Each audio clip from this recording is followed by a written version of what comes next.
to, že sa pohybujeme s tým našim výskumom niekde medzi high-tech a low-tech, medzi tradíciou a pokrokom. Vlastne využívame najmodernejšie technológie, robotické ramena, 3D tlačiarne, umelú inteligenciu, výpočtové navrhovanie, ale pracujeme s tak veľmi primitívnym prírodným materiálom. Začalo by to celé hniť, začalo by to plesnivieť, začali by tam rásť machy, lišajníky, prišli by tam chrobáčiky, potom vtáčiky, tie by priniesli semiačka a postupne by sa naštartoval tento biodiverzitný proces. Mycelium má aj vlastnosť detoxikovať pôdy a obohacovať pôdy.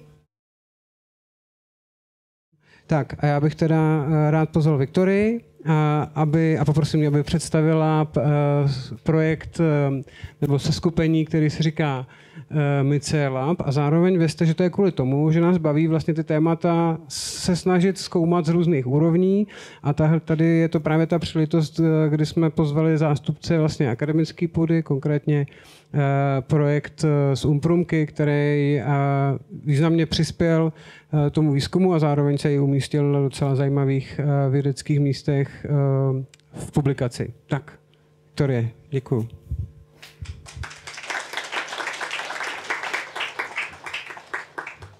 Ďakujem krásne. Toto tým veľkým gombíkom. Super, ide to aj naspäť. Super. Ahojte, ja som Viktória a porozprávam vám teda niečo o našom Mycelabe, alebo Myceliálne experimentálne laboratórium. Tak sa nazývame. Sme 4. Tuto sme my a sme študenti na Umprumke, študujeme architektúru. A Umprumka je teda umelecká škola, vysoká škola umelecko-prúmyslová, takže sme architekti, umelci, dizajnéri. A okrem nás 4 máme veľa kamarátov, ktorí nám pomáhajú so všetkým, čo robíme. Nadviazali sme nejaké super spolupráce. Ako bolo spomenuté, tak sme aj publikovali. Tuto som dala QR kód na náš vedecký článok, ale je dosť malý, takže asi sa vám ho nepodarí naskenovať, ale keď tak potom po prednáške môžete za mnou prísť. A publikovali sme vedecký článok, ktorý bol prezentovaný v Jordánsku a tam aj vyhral ocenenie za najlepšiu prezentáciu a potom sme náš výskum prezentovali ešte v Anglicku a aj sme absolvovali niekoľko prednášok aj na Slovensku. A to, čo robíme, je trochu viacej experimentálne. Dívame sa na mycelium ako na materiál, ktorý dokáže mať aj nejaký presah a dívame sa na ten materiál trošku umeleckým okom.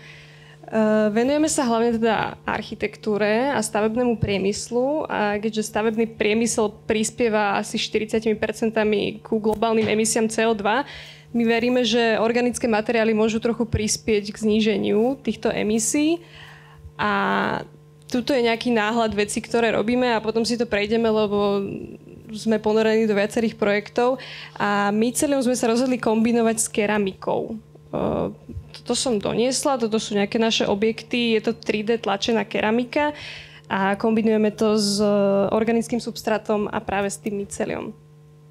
Takže náš výskum začal ako školský projekt a prerastlo to vlastne do niečoho ako platforma. Teraz mycelium skúmame už 2 roky a pohybujeme sa teda skôr na poli výskumu. Možno niekedy do budúcnosti by sme mohli byť aj startup, ale celkom nám vyhovuje byť taký uvoľnený v tom a skúmať možnosti toho materiálu ako takého. Pred rokom sme skúmali substráty a testovali sme, že na akých substrátoch mycelium najlepšie rastie, takže sme si prešli substráty ako slama, piliny, odpadová káva, papier a kukuričné zrná. A to bola prvá časť výskumu a potom sme práve do toho začali zapájať tú keramiku. Ten prvý výskum vyzeral ako mnohé testovanie a vyšli nám z toho nejaké výsledky a popri tom sme vlastne začali spoznávať ten materiál viacej do hĺbky a sformulovali sme nejaké naše hodnoty a ciele, ktoré by sme s touto platformou chceli dosiahnuť. Všetci sa snažíme byť environmentálne zodpovední architekti. To znamená dívať sa na tú architektúru trochu zodpovedne. Dívať sa na tú stopu, ktorú zanechávame na planete, aj tými materiálmi, ktoré volíme a hľadať nejakú udržateľnejšiu interakciu medzi zastávaným prostredím a medzi prírodou, medzi človekom a prírodou. Skúmame ten materiál v rámci jeho cyklu života, v rámci cyklu prírody a baví nás jeho možnosť rozložiteľnosti a to, aké sú možnosti cirkulácie a vlastne obehového hospodárstva v tomto celom materiáli. A ja už teda prejdem k tým projektom. Ukážem vám 3 projekty, ktoré teraz skúmame a máme v nich rôzne prístupy, takže dúfam, že to spoločne nejako zvládneme pochopiť. Prvý projekt, ktorý máme rozbehnutý, voláme myceliálne panely. A tie panely tu nemám, toto je kolegov panel. A my teda vyvíjame také štrukturované panely. Toto sú vygenerované štruktúry umelou inteligenciou a mycelium má výborné izolačné akustické vlastnosti, aj tepelnoizolačné vlastnosti. Takže my skúmame, že ako by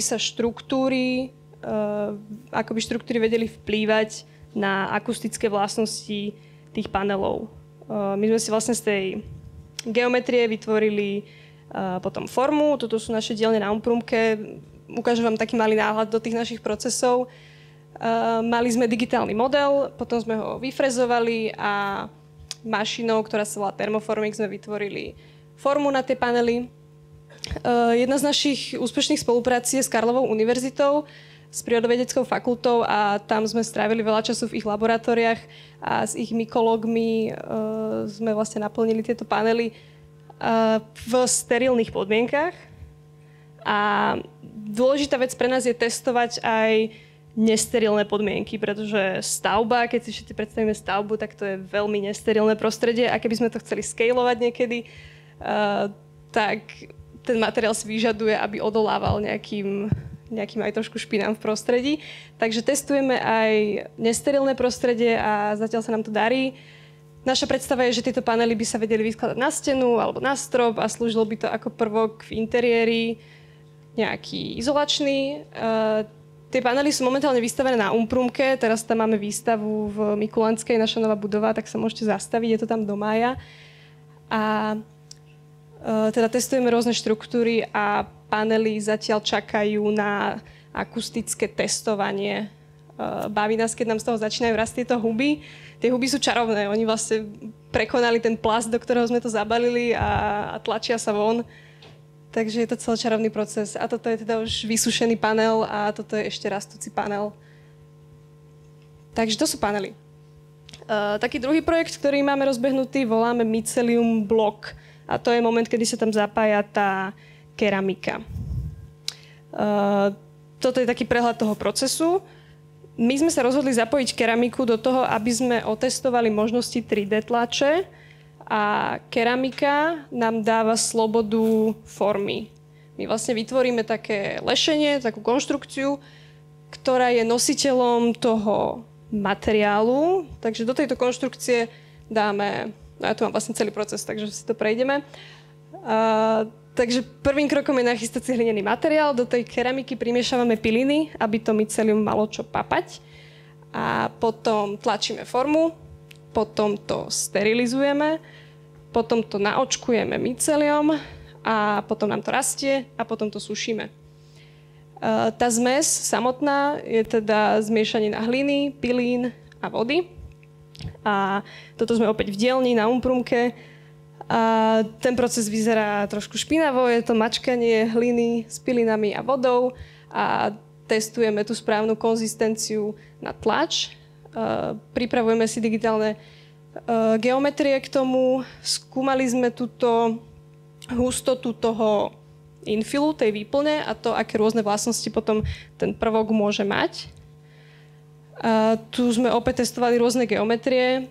Voláme to ako taký alternatívny stavebný blok. Predstavujeme si, že tá hlina tam funguje ako nositeľ prenášač nejakej váhy a pevnosti a mycelium tam funguje ako tá izolačná zložka. Naše mycelium bereme z takej slovenskej firmy v Bratislave a používame hlivu a rejši. Toto je proces, kedy v laboratóriu sterilizujeme práve kvôli tomu, aby sme predišli tomu, aby nám to splesnivelo. Potom to očkujeme, potom nám to rastie. Toto je opäť skúšanie v nesterilnom prostredí a tam nám to vyšlo tiež, takže z toho sa veľmi tešíme. A keď to rastie to v rozmedzi od niekoľko dní po niekoľko mesiacov, kľudne záleží od veľkosti toho objektu. A vlastne tie piliny, ktoré sú primiešané v tej hlinenej zmesi, papá to mycelium, takže celý ten objekt sa spevní tým myceliom a tie dva materiály fungujú v takej symbióze a navzájom si zlepšujú vlastnosti. A potom, keď to je obrastené, tak ten prvok vysušíme a toto už je vysušená vec a je to vlastne taká pevná hmota. A tretia vec, ktorej sa venujeme, voláme to myceliový krajinný prvok. A toto je taká viacej experimentálna rovina a testujeme tam rôzne koncepty. Toto je to naše robotické rameno. Je to normálne taký robot, na ktorého sa pripojí taký tank. A do toho tanku sa dá napchať vlastne akákoľvek tlačiteľná hmota. Dá sa tlačiť betón, dá sa tlačiť plast. A my s tým tlačíme práve tú hlinu. A potom sa do toho robota pošle tá geometria a robot to tlačí. Trvá to niekoľko minút až hodín. Treba namixovať tú konzistenciu tak, aby to nepadalo. Tá geometria musí byť vytvorená tak, aby to bolo stabilné. A tuto opäť testujeme v nesterilnom prostredí. Takže tento prvok si predstavujeme ako prvok, ktorý sa vloží do krajiny, v ktorom je to mycelium a tento prvok bude nevysušený. To znamená, pri tých predošlých dvoch projektoch sme to mycelium vždy zabili. Tuto by sme ho nechali živé a v tomto sa venujeme témam ako vlastnosti mycelia detoxikovať pôdu. Predstavujeme si, že tento prvok by bol nositeľom biodiverzity a že by sa vkladal do krajín, ktoré potrebujú naštartovať proces biodiverzity. Takže oblasti, ktoré boli poškodené nejakou prírodnou katastrofou alebo vojnovým konfliktom a dal by sa do tejto krajiny tento prvok a naštartoval prírodné procesy. Začalo by to celé hniť, začalo by to plesnivieť, začali by tam rásť machy, lišajníky, prišli by tam chrobáčiky, potom vtáčiky, tie by priniesli semiačka a postupne by sa naštartoval tento biodiverzitný proces. Mycelium má aj vlastnosť detoxikovať pôdy a obohacovať pôdy. Takže v tomto skúmame ten vzťah mycelia a rastlín a to, aké sú možnosti využitia v stavebnom priemysle. Bojujeme trošku s predsudkami, keď naše projekty prezentujeme stavebným inžinierom na škole, lebo sme teda školský projekt a musíme si stále obhájiť prácu, ktorú robíme pred stavebnými inžiniermi. Takže veľa ľudí sa na nás díva neveriacky a my sme za to radi. Snažíme sa posúvať tie hranice a presne to je rola umeleckých škôl, aby trochu posúvali tie štandardy, ktoré sú nastavené v spoločnosti. A páči sa nám proces, to, ako je v tomto prípade mycelium zapojené do toho prírodného procesu a používame dočasnosť ako našu architektonickú stratégiu.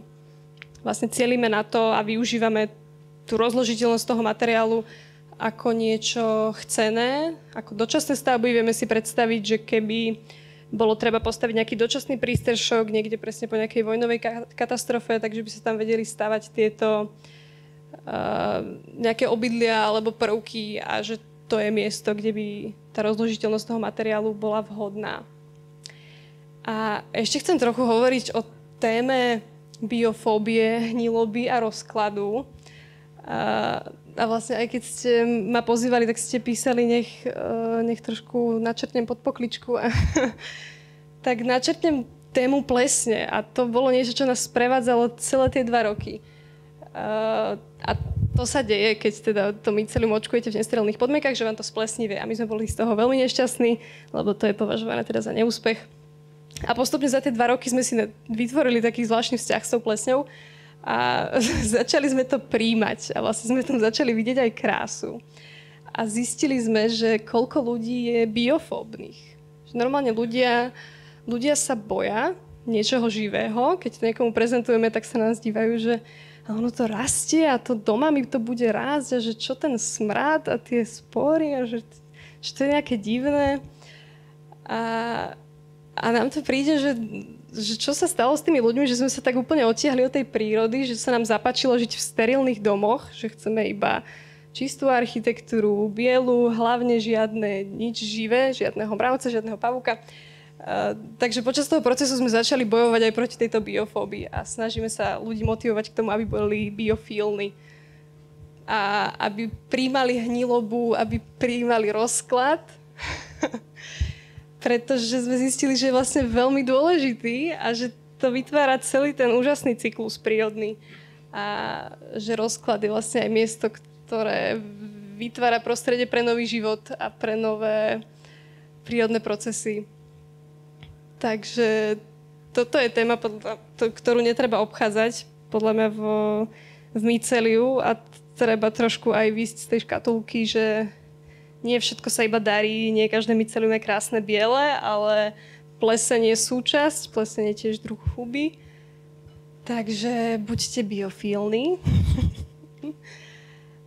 A ešte niečo, čo som chcela spomenúť, je to, že sa pohybujeme s tým našim výskumom niekde medzi high-tech a low-tech, medzi tradíciou a pokrokom. Vlastne využívame najmodernejšie technológie, robotické ramena, 3D tlačiarne, umelú inteligenciu, výpočtové navrhovanie, ale pracujeme s tak veľmi primitívnym prírodným materiálom.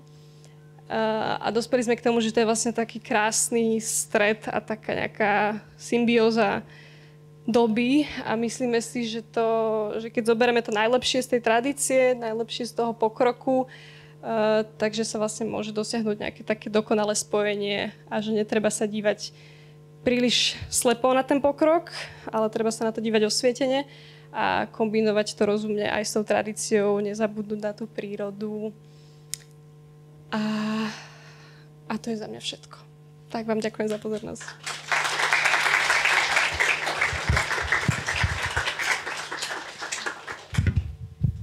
Já taky moc děkuji, Viktorie, pojď se sem klidně posadit. Já jsem hrozně rád za to, že jsme tady právě udělali trošku víc ten deep dive do té technologie, že se nám na těch gifech ukázal vlastně ten proces. Mohli jsme si líp představit, jak to vlastně ta hmota jako sama o sobě vzniká a hlavně jsem vděčný za tu perspektivu architekta a pohled na ten materiál jako možný vlastně element a stavební prvek. A možná si dovolím říct první dotaz. Bylo se mi vlastně v tom posledním produktu ten krajinný prvek, kam až si dokáže tvoje fantazie pohlídnout v nějaký jako dlouhodobý perspektivě, co myslíš, že bychom mohli z pohledu architekta tvořit z těch hub a z toho mycelia? No, rozmýšľali sme chvíľu, že sa zapojíme do jednej súťaže o také sochárske dielo na Prahe 6 a to sme boli trošku potom facnutí tou realitou, že naozaj neviem, či by ľudia prijali, že by kráčali okolo objektu, ktorý tam hnie a sú tam teraz tie červíky a tak. Takže je to o takom posúvaní toho, na čo je spoločnosť pripravená. Ale ja si predstavujem, že by spoločnosť naozaj mohla byť biofílna a že by sme žili v symbióze s tou prírodou, že by sme sa nebáli tých všetkých červíkov, že by sme sa nebáli tej plesne, samozrejme v rámci zdravia. Áno, nie každá pleseň je úplne v pohode. Takže ja si viem predstaviť, že niekedy v budúcnosti naše domy budú z organickejších materiálov, ako je betón, ako je polystyrén a tak. Děkuju. Rozumím, kam tím míříš. Tak, přátelé, ruku hore, kdo má dotaz a rád vám poskytnu mikrofon právě teď. Zdravím, děkuji za přednášku pěknou. Já jsem si to musel napsat, protože to je dlouhá otázka. Jaká je zhruba životnost toho materiálu, když to chcete použít jako v té architektuře? A mluvila jste o tom, že je to dočasná architektura, jak moc dočasná je.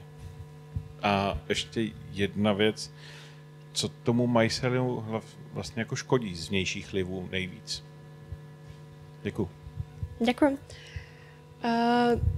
Tak toto dočasnosť. Mali sme nejaké testy, tým, že ten projekt netrvá až tak dlho. Testovali sme zatiaľ jeden prvok, ktorý sa rozkladal v škole na dvore, pršalo naň, svietilo naň slnko. A ešte stále tam je a je z neho taká kôpka teraz a rozložil sa po nejakom možno pol roku a rozkladá sa vlastne na takú iba hlinenú vec, ktorá sa potom vráti naspäť do pôdy. A záleží od podmienok, záleží od klimatických podmienok. Takže sneh a dážď a vietor by tomu prvku škodil, keby to je v nejakých teplých krajinách, tak by to malo vhodnejšie podmienky a pravdepodobne by to tam vydržalo dlhšie. Dá sa to ešte ošetriť nejakými prírodnými nátermi alebo to vložiť do nejakej sendvičovej konštrukcie alebo to obaliť nejakými prvkami, ktoré by vedeli predĺžiť tú životnosť. Ale vlastne dospeli sme k tomu, že ani nie je našim cieľom z toho vytvoriť náhradu betónu, povedzme, lebo sa to nedá a ten materiál má nejaké svoje limity, takže skôr sa snažíme zobrať to dobré na tom materiály a použiť to v náš prospech. Takže to je tá dočasnosť, to je tá cirkularita. Díky moc. Tak, mám prostor ještě pro dotaz.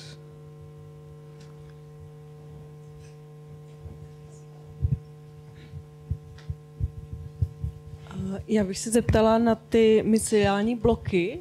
Ty chcete využívat jako konstrukční prvky? To jsem nepochopila z toho. Áno. Konštrukčné prvky, tiež sme to ešte netestovali, takže bude to chcieť veľa testovania určite. A testovali jste třeba houževnatost a pevnost?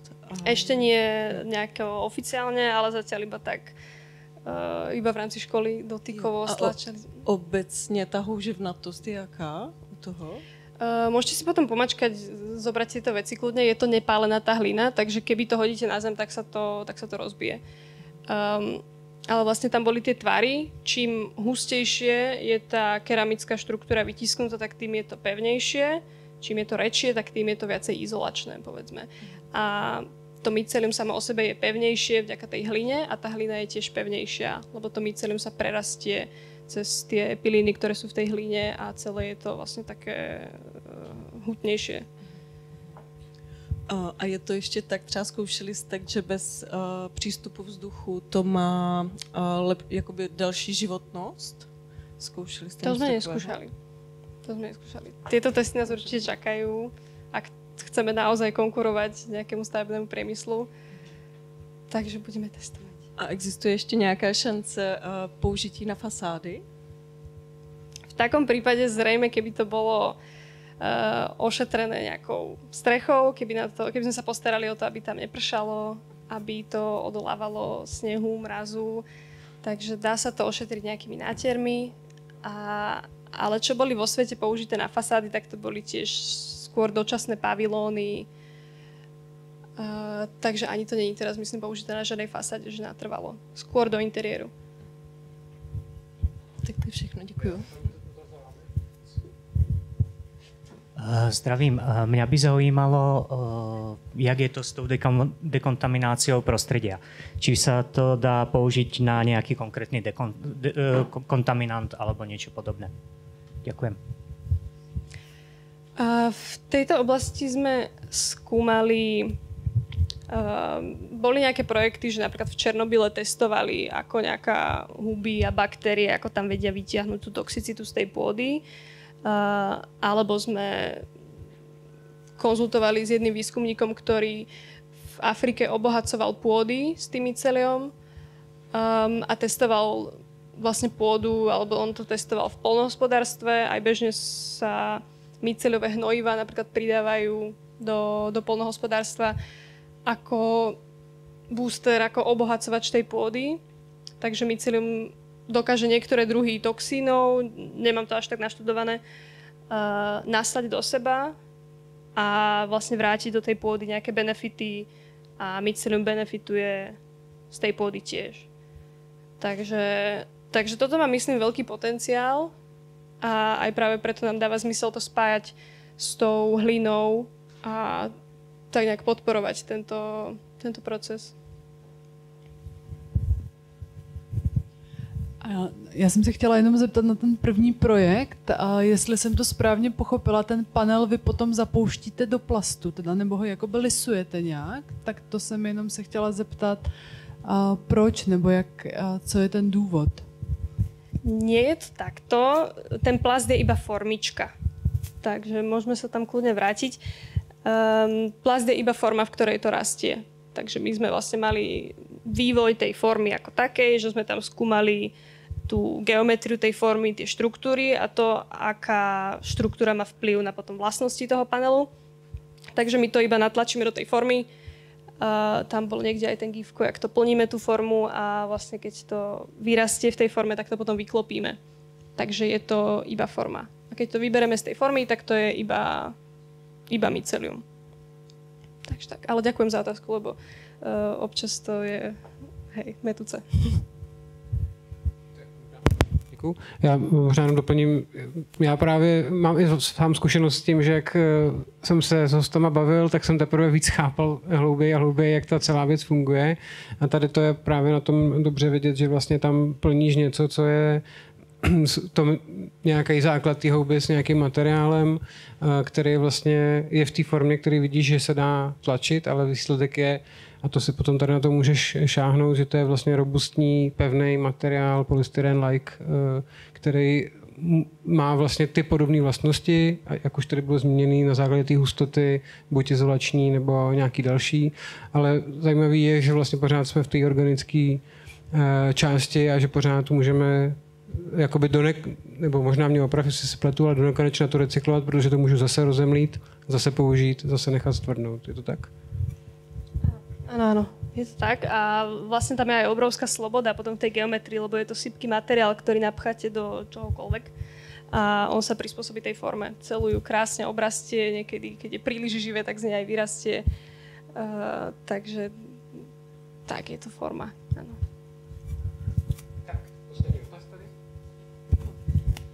Jenom otázka ještě k tomu krajnému prvku. Jak jste říkala, že to je dočasná architektura, tak jestli už jste se zamýšleli nad tím, potom, co to vlastně vytáhne ten odpad z té půdy, tak co potom s tím, protože asi na kompost ne, tak jak to potom dál zpracovat? Z mojich vedomostí, čo sme si načítali výskumy, tak to mycelium vlastne absorbuje tú toxicitu. Že ono akoby ju nevyťahne niekde do ovzdušia, ale ono ju zlikviduje. Alebo ju absorbuje do seba. A nepredstavujeme si, že by stade vyťahovalo nejaké odpady, ktoré by potom ostávali v tom prostredí, ale ten proces tej hniloby a toho plesnenia sa potom vlastne premení opäť na zarastenú prírodu. Ako to je aj v lese, keď tam umre nejaké zviera a tá mŕtvola sa začne rozkladať a na konci po nejakom čase sa to vlastne znova obrastie tými machmi, tými rastlinkami. Takže tak, pročistí. Ale kľudne mi dajte nejaké inputy, ak máte viacej vedomostí o tom. Ja tiež je to veľká téma, my to ešte len objavujeme. Takže tak, ďakujem. Tak potřebuje někdo bezprostředně zareagovat? Tak já si vás... Děkuji moc, Viktorie. Díky moc.